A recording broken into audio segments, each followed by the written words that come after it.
Hey everybody, Dr. G here. I'm a clinical and forensic psychologist as well as a body language expert, and today we're going to be analyzing more behavior and body language from Sarah Boone. Sarah Boone is currently on trial for the second-degree murder of her boyfriend Jorge Torres, who famously passed away after being trapped in a suitcase.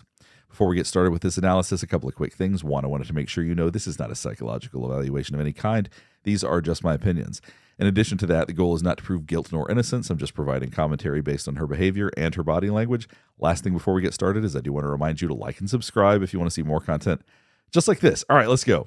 What we're going to be watching today is Sarah Boone's testimony in her own defense. Let's just jump right in. Evening, drinking the wine, what did y'all do for time-wise? Watch a movie, music, just kind of tell the jury what... So up to this point, Sarah Boone's basically been talking about what they did the day leading up to what happened. I decided to continue to maintain and focus him, and I have a bunch of paints that I used of my son's that his grandmother bought him. It's a very big art. Now, you can't see this in the frame that I have, but she has her hands out when she's talking about this, as she's talking about the activities. First of all, this seems very important to her that she's explaining this to the jury. For whatever reason, maybe it has to do with how they're framing things, but talking about the puzzles and the activities is very important to her, but she's emphasizing it with her hands. Now, you're going to notice times where she does not emphasize with her hands. I'm going to be talking more about that later, but I wanted to point this out now because that's very important. He involved? I don't remember, to be honest with you. Bless you. Would it be fair to say that as the day wore on, the more y'all consumed? Yes. Now, right now, you're noticing the blinking picking up. Now, when we start feeling really stressed, we start blinking very quickly. So you're going to see her continuing to do that throughout this. And would it be fair to say that as the day wore on, the more you consumed, the more effects you felt from the alcohol? Of course, yes. Oh, both of you? Yes. Okay. So you would agree? And as she's answering, she's closing her eyes. Watch this right here. From the alcohol? Of course, yes. Oh, both of you? Yes. So they're talking about the use of alcohol and her acknowledging that she became more intoxicated as the day was going on. When we close our eyes, we don't really want to see the response of the person we're talking to, or we're saying something that we don't like a whole lot. So when you see an exaggerated eye close like this, you might pay attention to what they're talking about. Would you not, that at the time y'all were trying to figure out something to do? Now, one thing I'm continuing to notice is that the corner of her mouth right here keeps going back. Now, we oftentimes associate this with contempt. However, she keeps switching sides, and I'm wondering if it's just her trying to soothe herself with her lips, because all emotions are on both sides of the face. So when something is one-sided, if it's involuntary, it's typically contempt. However, this might just be her trying to calm herself down, because the lips have a lot of nerves, so the more we do with our lips tends to be when we're starting to feel more anxious. I guess he knew that I couldn't come up with anything else, tapped me on my knee and said, "You're it." So from there, I ran up the stairs and hid into our shower, just waiting for him to find me so we could hopefully go to sleep soon at some point. And Your shower, is it... So right there, you hear her saying, hopefully we can go to sleep soon. She's made reference to this a few times, as though she did not have the ability to go to sleep on her own, and that she's tired. So, of course, when she went upstairs and fell asleep, as she emphasized many times during previous recordings of her, I think that this is laying the groundwork for that in a lot of ways. Just waiting for him to find me so we could hopefully go to sleep soon at some point. And Your shower, is it... Now, you see she's withdrawing her lips. Now, we oftentimes associate this with trying not to say something. So it could be that she's wetting her lips, but typically we associate that with trying to sort of silence yourself or thinking there's certain things that you don't want to say. we're joking about how he was, I guess, small enough to fit inside of the suitcase. All right, so what happened then? From there, it was just, we were laughing about it, and it was just... So you'll notice that she's averting her gaze. She does seem to have a very hard time making eye contact while she's talking about this, which she hasn't seemed to have much problem with up to this point. So there does seem to be a lot of discomfort as she's talking about this. Strange that he was small enough to fit in there, and then I kind of moved it around a little bit with him in the suitcase still. It was still funny that he was still in the suitcase. Just, I think he and I were just kind of Couldn't believe that he could fit in the suitcase. Did you eventually close the top? There was a big swallow after that. Talking about this, getting all of this out, this is the stuff that's going to be very anxiety provoking as she talks about it. Couldn't believe that he could fit in the suitcase. Tell the jury what happened then. From there, I moved the suitcase around a couple of times, just kind of on the wheels and moved it around. And at that point, it was fun. Now, this is something I point out in a lot of videos, but you can see she looks at the camera, obviously the one that we're watching her from. Watch this. It's just kind of on the wheels and moved it around. And we oftentimes see people do this because that's when they're thinking about the fact that there's an audience, that there are people watching them beyond the jury. So usually when this happens, it's around a point that they really want people to listen to. And that's an important part of the body language we're seeing, is that a lot of it focuses around what she wants people to hear, the narrative that she's trying to weave or that she is weaving with everything that she's talking about. So things like this are important in that way. At that point, it was funny. We were joking and laughing about it. All right, now, eventually, did you go sit down on the couch and get your phone? Yes. I missed something? Well, the suitcase had, from me moving it around, was flopped over. So while it was like that, I thought at that point I had a moment to, I guess, take the time to talk to him while I guess he was not able to get out for. You'll notice right now she seems to be struggling a bit to get out what she's trying to say. A lot more ums and ahs, a lot more hesitancy. Things are a lot less fluid. And we oftentimes associate this with people going from the emotional part of their brain to the thinking part. In other words, there's less emotion connected to this. It's a lot more about thoughts and trying to make sure she's saying exactly what she wants to say. So you are going to see a difference with the body language as well as the fluidity in which she speaks. I guess take the time to talk to him while I guess he was not able to get out for a moment. Him to understand that right now I feel safe and right now I have the ability to actually speak to you in a manner that normally I would not have the ability to. All right, there was a lot right there. Let's go back to this. The gist in it for him to understand that. See, right now she seems to be searching for something. She seems to be trying to figure out what to say. And then you're going to notice she starts speaking much more quickly because I think this is something that was very important to her to get out during her testimony. Right now I feel safe and right now I have the ability to actually speak to you in a manner that normally I would not have the. And there she is looking at the camera again as she's talking about that I wouldn't normally be able to speak to him this way. Actually speak to you in a manner. So when there's things that she finds so important that she thinks are the important message, that's when she's going to look back at the camera. So we're starting to see that she's doing this now. That normally I would not have the ability to. You heard his voice as he was speaking from the suitcase. Yes. That was his voice on the video and audio. Yes. And you heard your voice on the video and audio. Yes. As soon as he said, and you heard your voice in the video and audio, she scoots back. Like I said, this is her attorney, but it doesn't change the fact that even talking about that is making her uncomfortable because we scoot back as a way to create distance. It's physical distance, but it's also emotional distance for us. So when we hear or see things that we don't like, we move our body back. It's a way to try to disconnect a little bit. Yes. And you heard your voice on the video and audio. Yes. That was your voice. Yes. All those things said by the man were said by George in that 2-minute video. Correct. All the words said by the female were said by you in that 2-minute video. Correct. Were you intending on showing him the video the next day? Yes. At the time or the next day, is it fair to say you don't even remember videotaping? I do not. So there's some challenge here with the way things are being phrased. She said, I do not. In other words, that suggests that right now she does not remember recording it.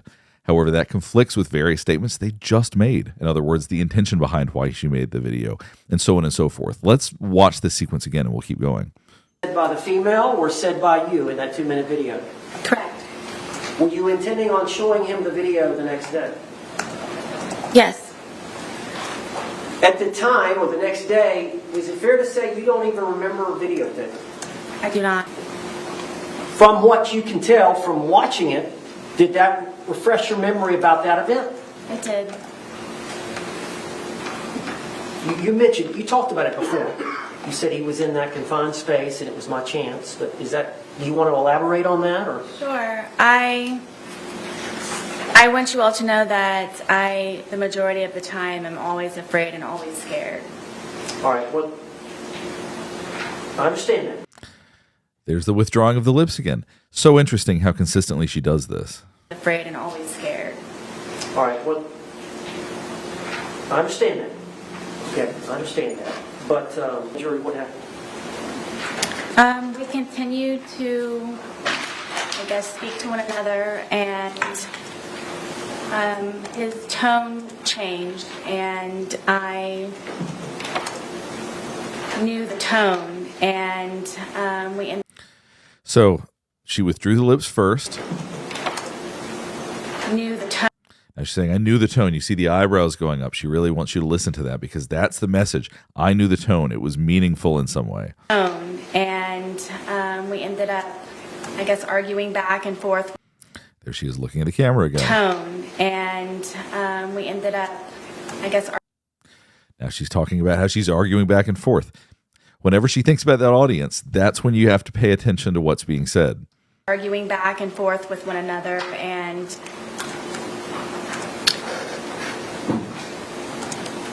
it was the things that he was saying very much frightened me, and cursing at me and threatening me. And you'll notice that right now she's facing the jury as well because she's trying to be open to the jury. She wants to be open there, but you'll also notice that she's not moving much. Now, I talked earlier about how she uses her hands for emphasis oftentimes. She's not doing that at all right now, and there's a reason for that potentially. If, for argument's sake, she's being deceptive, you go through freeze, fight, or flight oftentimes. I've talked about this before, where we freeze. When we are afraid of being spotted, if we are telling a lie or we're being deceptive, we freeze. We stop moving. And she does speak with her hands. If you watch her interrogation, if you watch the body cam footage from police, she's very emphatic. No emphasis at all right now. I think it's very interesting. Did he want you to let him out of the suitcase? I'm sure so. Okay, go ahead. Tell me. And it got very heated very quickly, and he continued to push on the suitcase. We've seen the photographs. Yes. We see the bruising. Is that from that bat? Yes. Eventually, did his hand go back inside from you doing? Yes, finally he had subsided and retracted his hand. So in your mind, did you prevent him from attacking you? Absolutely. Now, right there you saw she said, absolutely, but she was shaking her head like this. Watch this one more time. His hand. So in your mind, did you prevent him from attacking you? Absolutely. Now, sometimes people shake their head for emphasis, and sometimes when they're saying yes and they shake their head no, it can mean they're feeling one way and showing another. Split-second decision. Now, once he retracted his hand, and so eventually I decided to get out of the bed and start moving to go downstairs. I was motivated enough to go downstairs, and when I went downstairs, it was very quiet. So I had the understanding, I believed that he had left. Now, this is different than what she said during the body cam footage that was taken directly after all of this had happened. I was awake, but I actually got out of the bed at like 12:30ish, whatever. So I came downstairs, and I was like, oh, he's in the suitcase still. And that's when I found him, and I took him out and tried doing CPR. so you thought he would be in the living room on the laptop? Yes. He was not there? No. Where else did you look for him? I looked on the back porch. I went through the front door to see if my car was there, thinking maybe he had taken my car. I checked the bathroom, and when I was checking the bathroom, I saw the suitcase, and I remembered where our bathroom is. I would have to go to the bathroom here, and then when I turned around, I noticed the suitcase, and I remembered. How did you feel when you saw the suitcase? I don't think I've ever experienced anything like that before. You notice this right here. We do this to soothe ourselves. Once again, there's a lot of things that she's going to be doing that are pacifying behaviors, but rubbing the back of the neck is certainly one of them. I noticed the suitcase and I remembered. How did you feel when you saw the suitcase? I don't think I've ever experienced anything like that before. Now we're going to watch some of Sarah Boone being cross-examined. Upon reflection, is that something you would have done and left him in there had you not been drinking? I don't know. I can't say. Okay. If I was scared, then it would be something. Okay. All right. Now, her default face right now appears to be angry. You see the brow right here. There does appear to be a lot of anger in the brow. She's also not really looking at the jury anymore, so that has changed. Now, today you testified about the time frame between the two videos, correct? Yes. So you came down. You also notice the corner of the mouth right here twitching upward. I talk about how that oftentimes means contempt. Yes. And you moved the suitcase around some before zipping it shut, right? No. No? You immediately zip it shut? Yes. Okay. And you're both still laughing about it, correct? Correct. When they really get into talking about the suitcase, you see that distance being gained again, leaning back, trying to gain distance. And you're both still laughing about it, correct? Correct. All right. And then it's during this course of time. Her body language continues to be very still. For example, when she was in her body cam footage, when she would say, I don't know, she would lift up both shoulders. That oftentimes genuinely means somebody doesn't know because their body and feelings are connected to what they're saying. We're not seeing so much of that now. And then during that 9 minutes and 14 seconds is when he begins to get angry, correct? What 9 minutes? Between the two videos, there's 9 minutes and 14 seconds between the end of 1061. That earlier, you said it was a wonderful, fun day all day, correct? That's because I lived. Okay. But you did not tell us earlier today that he had been angry throughout the day. When would I say that? You described your entire day of doing As a quick reminder, let's see what she had to say about that night during the interrogation with police. That's why I'm thoroughly confused, because we had a good time sitting on the back porch having wine and smoking a couple of cigarettes, and then decided to go inside and literally paint, do puzzles, and play, and listen to music. That's why nobody got out of sorts. This is what's mind-blowing to me. Like, I have no clue. Nobody laid a hand on anybody. He also had... Just wanted to remind you what her words were very shortly after this incident happened. But you did not tell us earlier today that he had been angry throughout the day. When would I say that? You described your entire day.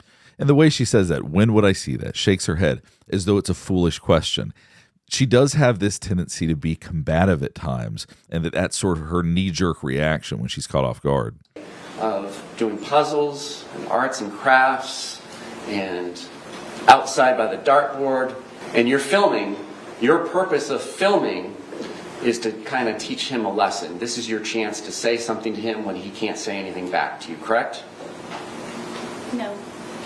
Then correct me.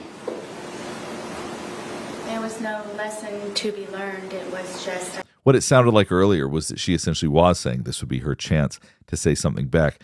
So right now we're seeing some conflict here. And also the fact that she is disagreeing with ultimately what is the same statement the attorney made doesn't sit well with juries. They do not like it when people are disagreeable for apparently little to no reason. Is to kind of teach him a lesson. This is your chance to say something to him when he can't say anything back to you, correct? No. Then correct me. You'll notice right now her reaction is very small, and that is consistent with somebody who wants to hide. They don't want to be seen. Watch this part right here once again. Is to kind of teach him a lesson. This is your chance to say something to him when he can't say anything back to you, correct? No. Then correct me. There was no lesson to be learned. It was just I wanted him to... You'll notice throughout all of this so far, she has not been looking at the camera. So her attention is very different. It's a very different performance, so to speak. So as she's responding to cross-examination, she doesn't have things that she's trying to say. She's not trying to look at the camera to get these points across. Immediately before coming down and zipping them up and then filming the first of the two movies, you had been upstairs in the shower, correct? Yes. Auntie, when they first showed you the video, that you didn't remember taking that. You remember that? I do. And your testimony is you do remember taking that video, I do. but you don't remember taking that photograph 9 minutes prior. Correct. Is there something, did you have more to drink in those 9 minutes? I did not. I do think it's interesting that she says she doesn't remember taking the picture, does remember making the video, but also seems to remember that she didn't drink anymore during that 9 minutes. All right, and it's your testimony that you did not push him down the stairs, correct? Yes. And in fact, it was him that dragged you down the stairs the night before, correct? Yes. Now, by dragged, did Now, this is an interesting reaction. Watch closely here. all right, and it's your testimony that you did not push him down the stairs, correct? Yes. Now, there was a long pause when she was responding when her eyes were closed. And as I've said before, a lot of the time that's because we don't want to see the reaction of the person we're speaking to. Maybe we feel anxious about seeing that. He says, tag, you're it, but you run and go upstairs and hide, right? Yes. So does that mean he's it and he's supposed to come find you? No. Okay. Just So you both hide? no. Okay. How does this work? I don't know how to tell you. Okay. I was it, and I went and hid. I mean, my understanding of the rules of hide and seek is You're seeing a big swallow there again. So this line of questioning is getting her nervous. Here. This was not this hard either. So this was like here, okay. right here. You notice as she's saying that her hand is slowly moving further and further. This was like here, Okay. right here.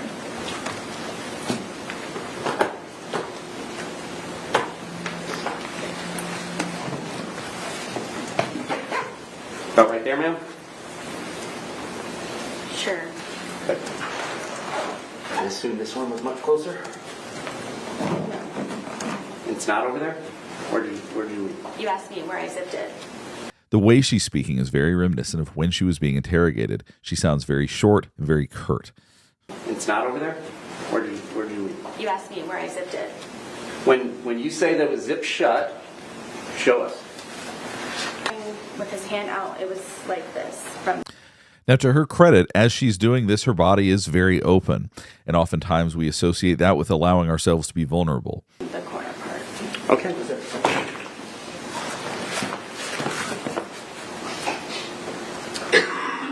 And then you take the second video and you go upstairs and go to bed, correct? I apparently went upstairs and I used the phone to make a phone call. Okay. And then I fell asleep. All right.